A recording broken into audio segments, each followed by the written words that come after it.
미국 현지 시간 8월 25일 트위터리언 에브리 애플 프로는 아이폰 12 프로 맥스 모델의 프로토타입 모델의 실제 사진을 공개했습니다. 옵션을 활성화하게 되면 콘텐츠에 따라서 120에서 60Hz 주사율로 자동 전환될 수 있는 사진을 보여주고 있는데요. 기본적으로 프로토타입에서 처리 가능한지 여부를 확인하는 테스트 유형으로 보입니다. 만약 여기서 문제가 발생한다면 출시 전 해결할 수 있는데요. 자신이 실행하려는 콘텐츠가 120Hz를 지원하는지 체크한 다음 토글 스위치를 켜서 적용할 수 있을 것으로 보입니다.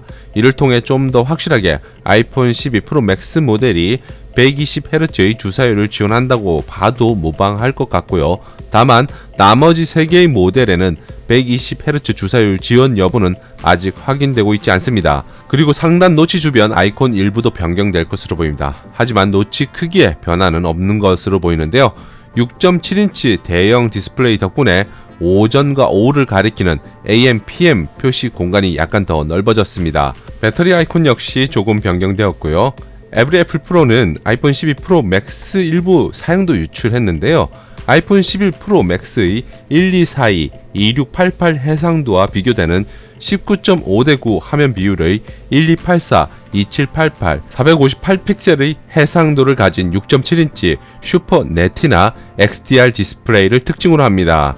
IT 팁스터 존 프로서는 동영상 촬영 모드 관련한 세부 설정 캡처도 유출을 했습니다. 여기에는 4K 120프레임, 4K 240프레임 슬로우 모션이라고 되어 있는데요. 이는 4K 해상도에서 부드러운 슬로우 모션 촬영이 가능해서 동영상을 주로 촬영하는 유저들에게는 일상의 다양한 장면을 선명한 슬로우 모션을 담을 수 있을 것으로 기대됩니다. 그리고 향상된 야간 모드도 기대해 볼 만한 포인트가 될 것 같고요.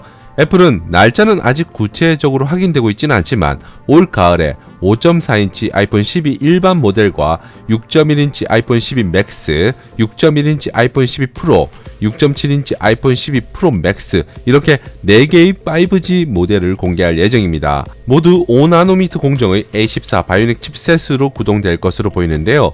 일반 아이폰 모델은 4GB의 램을 적용할 것이라고 하고 프로 모델은 6GB 램을 장착하는 것이 특징입니다. 카메라는 3배 광학줌과 아이패드 프로에 적용되었던 라이다 센서를 특징으로 하고 있는데요. 라이다 센서는 타임 오브 플라이트 기술을 사용하여 향상된 AR 및 인물 사진의 보케, 블러와 깊이를 표현할 것으로 보입니다. 20W의 고속 충전도 지원하는데 충전기는 별도로 구입해야 할 것으로 보여 이 부분은 약간의 불만으로 남을 것 같은데요. 5G 채택으로 높아지는 제품 단가를 낮추기 위한 어쩔 수 없는 가격 정책으로 보입니다. 결국 일반 모델보다 프로 모델에 포인트를 맞춰 출시하는 게 아닌가 생각되는데요. 문제는 노치 크기의 변화가 없다는 점인데 이 부분은 조금 더 지켜봐야 노치 크기가 그대로인지 아닌지 여부를 확인할 수 있을 것 같습니다. 그렇더라도 큰 매력을 느낄 만한 포인트는 없어 보이는 것 같습니다.